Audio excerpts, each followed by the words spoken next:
Cinema நேயர்களுக்கு அன்பு வணக்கம். வெல்கம் டு எம்பி திரை. இந்த ஷோல இயக்குனர் முகேஷ் குமார் சிங் இயக்கத்துல விஷ்ணு மஞ்சு, பிரீத்தி முகுந்தன், மோகன்லால், அக்ஷய் குமார், பிரபாஸ், மோகன் பாபு, காஜல் அகர்வால் இப்படி மிக பிரம்மாண்ட நட்சத்திர பட்டாளர்களுடைய நடிப்புல ரசிகர்களுடைய மிகப்பெரிய எதிர்பார்ப்புல வெளிவந்திருக்கிற திரைப்படம் தான் கண்ணப்பா.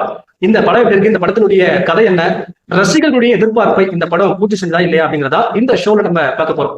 இந்த படத்தினுடைய கதை அப்படின்னு நீங்க பாத்தீங்க அப்படின்னா, ஒரு வேடர் குலத்துல பிறந்த திண்ணப்பன் அப்படிங்கிற ஒரு நபர் கடவுள் நம்பிக்கை இல்லாத சாமி சிலைகளை கற்கள் அப்படின்னு நினைக்கக்கூடிய ஒரு மலைநிலையில வாழக்கூடிய நபர் தான் திண்ணன். இவர் எப்படி ஒரு உண்மையான சிவபக்தனா, ஒரு கண்ணப்பரா எப்படி மாறினார் அப்படிங்கிறதா இந்த படத்தினுடைய கதைக்கரு. அதாவது இவர் கண்ணப்பரா மாறதுக்கு முன்னாடி ஒரு திண்ணனா அவருடைய வாழ்க்கையில் இருந்த காதல், கல்யாணம், கடவுள் மறுப்பு கொள்கை, இப்படி ஒரு கண்ணப்பரை பத்தி சொல்லப்படாத அரிய விஷயங்களை இந்த படத்துல சொல்லியிருக்காங்க. அது மட்டும் இல்லாம மிக பிரம்மாண்டமான முறையில வியக்கத்தக்க வகையில கடவுள் பக்திய உணர்ச்சி பொங்க சொல்லக்கூடிய திரைப்படம் தான் இந்த கண்ணப்பா.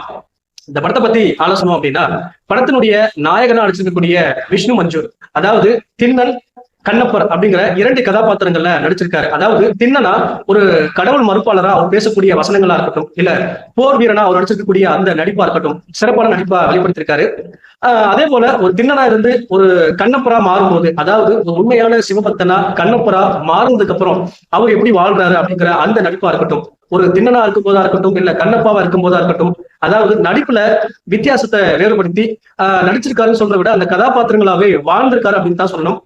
அந்த அளவுக்கு படம் பார்க்கிற பார்வையாளர்களுக்கு கண் முன்னாடி ஒரு நடிப்புல ஒரு விருந்தை கொடுத்திருக்காரு அப்படின்னு தான் சொல்லணும். அந்த திரையில பார்க்கும்போது எந்த அளவுக்கு மெனக்கெட்டு இருக்காரு அப்படிங்கிறது நல்லாவே தெரியுது. மொத்தத்துல படத்தினுடைய நாயகன் விஷ்ணு மஞ்சு தன்னுடைய சிறப்பான நடிப்பை வெளிப்படுத்திருக்காரு அப்படின்னு தான் சொல்லணும். அதே போல இந்த படத்தினுடைய நாயகி பிரீத்தி முகுந்தன் கண்களாலேயே பேசுறாங்க.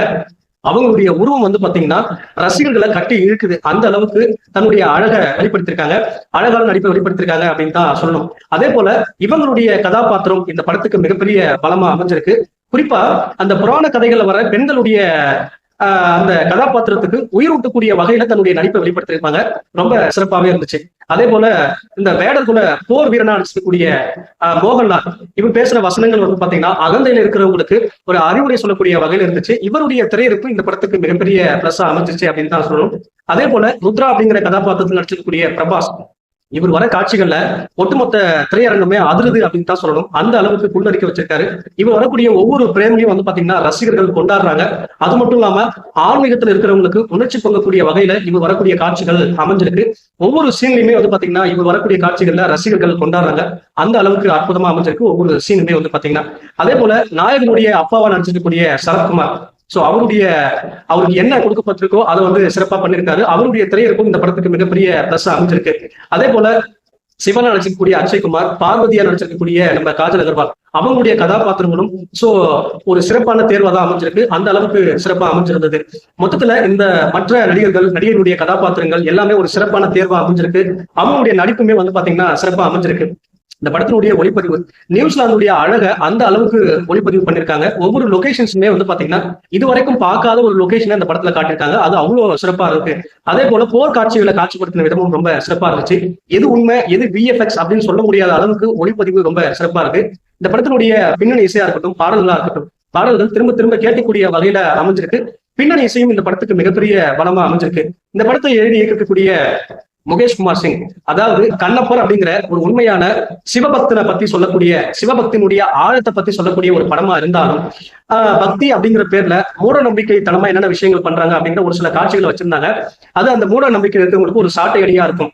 அதே போல இந்த படம் ஒரு ஆன்மீகத்தை பத்தி சொல்லக்கூடிய படமா இருந்தாலும் திரைமொழியில எல்லாரும் ரசிக்கக்கூடிய வகையில அவ்வளவு பிரம்மாண்டமா ரசிகர்கள் எல்லாரும் ரசிக்கக்கூடிய வகையில இயக்குனர் கொடுத்திருக்காரு. அது ஒரு மிகப்பெரிய வெற்றியா அமைஞ்சிருக்கு. அதே போல இந்த படத்தினுடைய நீளம் கொஞ்சம் அதிகமா இருந்தாலும் இந்த படத்துல வரக்கூடிய பிரம்மாண்டமான காட்சிகள், அதே போல பல நட்சத்திரங்களுடைய கேமியோ இந்த படத்துல வர்றதுனால அது நமக்கு ஒரு பெரிய குறையாவே தெரியல. மொத்தத்துல இந்த கண்ணப்பா ஆன்மீகத்தையும் அதே போல ரசிகர்கள் எல்லாரும் கொண்டாடக்கூடிய வகையிலும் இந்த படத்தை கொடுத்திருக்காங்க. மொத்தத்துல கண்ணப்பா அப்படிங்கிற அவருடைய கதையை தெரியாதவங்களுக்கு இந்த படம் ஒரு திரை விருந்தாகும், தெரிஞ்சவங்களுக்கு ஒரு திரை விருந்தாகும், தெரியாதவங்களுக்கு கண்ணப்பர் அப்படிங்கிற இப்படி ஒரு சிவபக்தன் இருந்தானா அப்படிங்கிற ஒரு விஷயத்த ரொம்ப ஆச்சரியமாகவும் ஆன்மீகத்தை பத்தியும் இறைபக்தியை பத்தியும் ரொம்ப எளிமையான முறையில புரிய வைக்கக்கூடிய வகையில சொல்லக்கூடிய திரைப்படம் தான் இந்த கண்ணப்பா. மொத்தத்துல இந்த படம் எல்லாரும் அனைத்து தரப்பு ரசிகர்களும் பார்த்து ரசிக்கும்படியான ஒரு படம். இந்த படத்துக்கு எம்பி கொடுக்குற ரேட்டிங் 5க்கு 3.5. அடுத்த விமர்சனத்துல சந்திக்கிறேன். நன்றி, வணக்கம்.